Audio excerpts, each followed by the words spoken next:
हमारे शरीर में स्थित एक बैक्टीरिया अगर यह जानना चाहे कि हमारे शरीर का पूरा आकार क्या है, तो वह इसे कैसे पता करेगी। जंगल की एक चींटी अगर यह जानना चाहे कि जंगल का पूरा आकार क्या है, तो वह इसे कैसे पता लगाएगी। ठीक वैसे ही हम मनुष्य मिल्की वे नामक गैलेक्सी में रहते हैं और हमने इस मिल्की वे गैलेक्सी के अंदर रहकर इसकी तस्वीर कैसे ली। अगर आपको ऐसा लगता है कि हमारे वैज्ञानिक और कैमरा इस आकाशगंगा से बाहर गए होंगे और इसकी तस्वीर ली होगी, तो नहीं, वे ऐसा नहीं किए। मानव एक छोटे से धरती पर रहते हैं। यह धरती सौरमंडल का एक हिस्सा है और हमारे इस आकाशगंगा में तकरीबन 400 अरब सौरमंडल है, जिसमें से एक है हमारा सूर्य। तो आप सोच सकते हैं कि कितना बड़ा है हमारा आकाशगंगा। हमारे पास कोई ऐसा संसाधन नहीं है जिससे हम इस आकाशगंगा से बाहर जा सके। तो आखिर हमने इस आकाशगंगा की तस्वीर कैसे ली? तो चलिए इस टॉपिक को विस्तार से समझते हैं।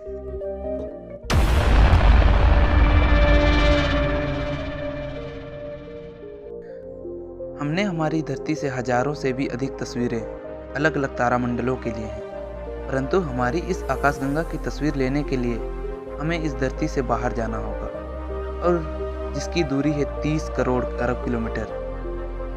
यही वह दूरी है जहाँ से हम हमारी इस आकाशगंगा की सही आकार की तस्वीर ले सकते हैं। हम मनुष्यों द्वारा बनाया गया ऑब्जेक्ट जो इस धरती से सबसे दूर जा चुका है, वह है वॉयेजर 1, जो 1977 में लॉन्च किया गया था। यह 61,000 किलोमीटर प्रति घंटा की रफ्तार से यात्रा कर रहा है और यह अब तक 21.2 अरब किलोमीटर की दूरी को तय कर चुका है। तो इसका मतलब यह है कि 61,000 किलोमीटर की रफ्तार से भी हमारी इस आकाशगंगा को पार करने में 56.2 करोड़ साल हमें लगेंगे, जहाँ से ये हमारी आकाशगंगा की तस्वीर ले सके। इस तस्वीर से पहले हम ये समझ लेते हैं कि तारामंडल क्या होता है।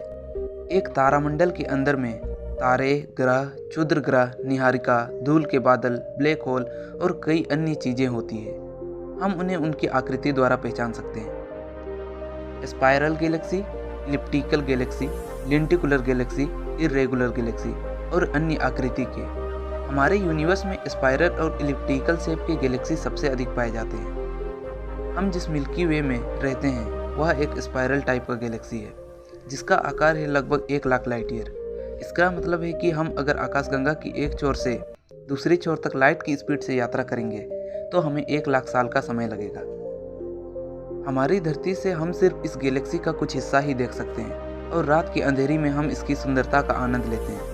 यह और भी अंधेरा दिखाई देता है जब आप इसे एक शहर से देखते हो, क्योंकि शहरों में प्रदूषण होता है। फिर भी अगर आप बिना किसी प्रदूषण के जगह से आसमान के तारों को देखते हैं तो वो भी हमारी आकाशगंगा का मात्र 0.0000025% होता है।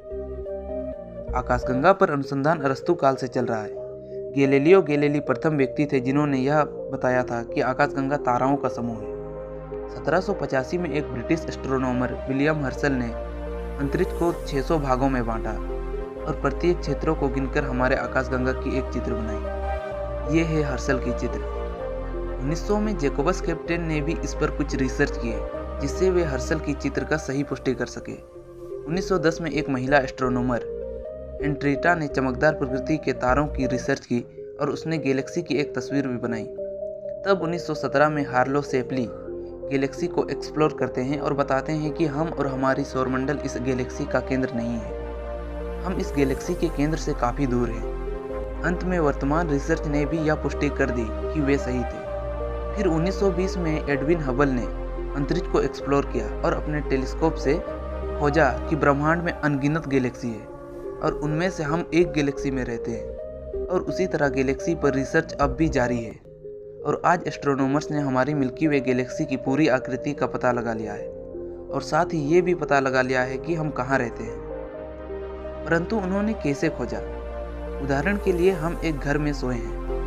हमें हमारी घर का आकार और आकृति नहीं पता, परंतु उनमें से भी हम घर की दीवार और कुछ आकृति को देख सकते हैं। यद्यपि हमें हमारी घर का आकार और आकृति नहीं पता, फिर भी जब हम हमारी घर की खिड़की खोलते हैं तो हमें ये पता चलता है कि सामने स्थित बाकी घरों का आकार कैसा है।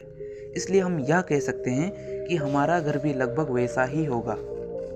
उसी प्रकार हमारी गैलेक्सी के सामने अरबों गैलेक्सी हैं और उन्हीं गैलेक्सियों को जांच कर वे अंदाज़ा लगाए हैं कि ब्रह्मांड की भी एक निश्चित आकृति है। लेकिन ये भविष्यवाणी अधिक सटीक है, क्योंकि हमारे ब्रह्मांड की अधिक चीज़ें दो ही शेप में हैं।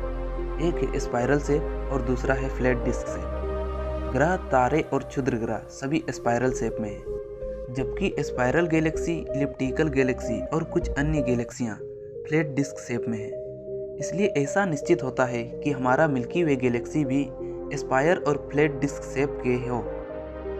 इसके अतिरिक्त दीर्घकालिक डेटा के आधार पर एस्ट्रोनॉमर्स का मानना था कि हमारी मिल्की वे गैलेक्सी फ्लैट डिस्क शेप में थी। 50 वर्षों से भी अधिक की रिसर्च और तारों की मूवमेंट की ऑब्जर्वेशन, इसकी रेडिएशन, कॉस्मिक रोटेशन के आधार पर उन्होंने हमारी गैलेक्सी की एक गैलेक्टिक आकृति वाली चित्र बनाई। और वे अभी भी रिसर्च कर रहे हैं कि नेबुलाज कहाँ हैं और कहाँ से नए तारों का जन्म हो रहा है।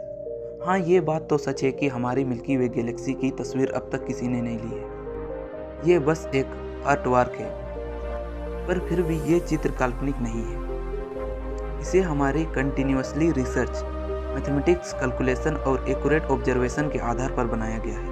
तो अभी हम हमारी मिल्की वे की आकृति को सरल और संक्षिप्त रूप में समझते हैं। मिल्की वे गैलेक्सी एक बार्ड स्पाइरल गैलेक्सी है। इसका मतलब है हमारी गैलेक्सी के बीच में एक बार टाइप का स्ट्रक्चर है। बस इसी बार में लगभग 1 करोड़ तारे हैं, जो कि 1 लाइट ईयर में फैली हुई है। इस गैलेक्टिक सेंटर से 2 महत्वपूर्ण आर्म निकलते हैं, जो इस गैलेक्सी को स्पाइरल शेप में बनाते हैं। एक है स्यूटम सेंटोरस आर्म और दूसरा है परसियस आर्म। ये दोनों ही हमारी गैलेक्सी के स्पाइरल शेप के मुख्य स्तंभ हैं, और 3 मध्य आर्म भी इससे निकलते हैं, जो ये 2 स्तंभों के बीच में है। सेजिटेरियस आर्म, नॉर्मा आर्म और आउटर आर्म। एक आर्म ब्रांच सेजिटेरियस आर्म से निकलता है, जिसका नाम है ओरायन स्पर। इसकी कुल लंबाई है 10,000 से 20,000 लाइट ईयर तक, जिसके बीच में हम और हमारी सौरमंडल स्थित है। हमारी सौरमंडल गैलेक्सी सेंटर से 26,000 लाइट ईयर दूर स्थित है। अगर हम हमारी मिल्की वे गैलेक्सी को ध्यान से देखें तो हमें यह पता चलता है कि आर्म में अधिक तारे हैं और इससे बाहर कुछ कम ही तारे हैं, परंतु किनारों पर भी अधिक तारे हैं। जो आर्म्स हैं उस पर से कई नेबुलाज निकलते हैं, जिससे हमें ऐसा लगता है। नेबुला जो हैं वो बादल से बने धूल हैं, जो नए तारों को जन्म देते हैं। जिस तरह हमारी धरती सूरज का चक्कर लगाता है, उसी तरह हमारा सौरमंडल भी मिल्की वे गैलेक्सी के केंद्र का चक्कर लगाता है। हमारी धरती सूरज का पूरा चक्कर लगाने में 365 दिन लगाती है, जबकि हमारा सौरमंडल 230 किलोमीटर प्रति घंटा की रफ्तार से मिल्की वे गैलेक्सी के सेंटर का चक्कर लगाने में 21.4 करोड़ साल लगाता है। वैज्ञानिकों ने अनुमानित किया है कि जब से सूर्य का जन्म हुआ है, इसने मिल्की वे गैलेक्सी के केंद्र का सिर्फ 18 चक्कर ही लगाया है, और हमारी गैलेक्सी के चक्कर का पूरा पता नहीं लगाया जा चुका है। हमारी गैलेक्सी को समझने में शायद हमें हजारों साल लग जाए। हमारी मिल्की वे के केंद्र में एक बड़ा ब्लैक होल है, इसका नाम है सेजिटेरियस ए। हमारी सूर्य से अरबों गुना अधिक भारी है। यह ब्लैक होल जो शुरुआत में छोटा है, वह समय के साथ ग्रहों, तारों को निगलते निगलते बड़ा हो जाएगा।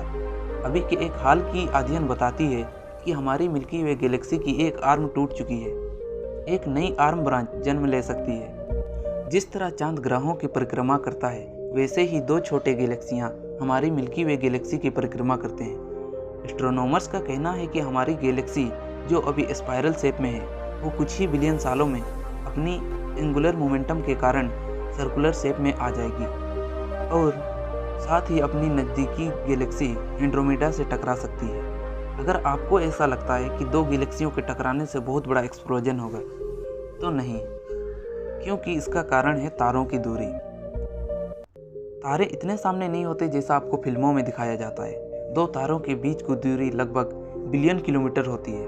उदाहरण के लिए हमारे सूर्य और सूर्य से नज़दीकी सूर्य, प्रोक्सिमा सेंचुरी, इन दोनों तारों के बीच की दूरी है 40 ट्रिलियन किलोमीटर। और वैज्ञानिकों का ये भी कहना है कि 2 गैलेक्सियों का टक्कर रातों रात नहीं होता। 1 ट्रिलियन तारों में सिर्फ 3 या 4 तारे ही आपस में टकराते हैं। हालांकि हमने हमारी मिल्की वे गैलेक्सी की तस्वीर नहीं ली है, परंतु हमारे पास एंड्रोमेडा गैलेक्सी की कई तस्वीरें हैं। उसी प्रकार एंड्रोमेडा में रहने वाले लोगों ने हमारी मिल्की वे गैलेक्सी की तस्वीर ली होगी, जबकि वे अपने ही गैलेक्सी की तस्वीर ना ले सके हों।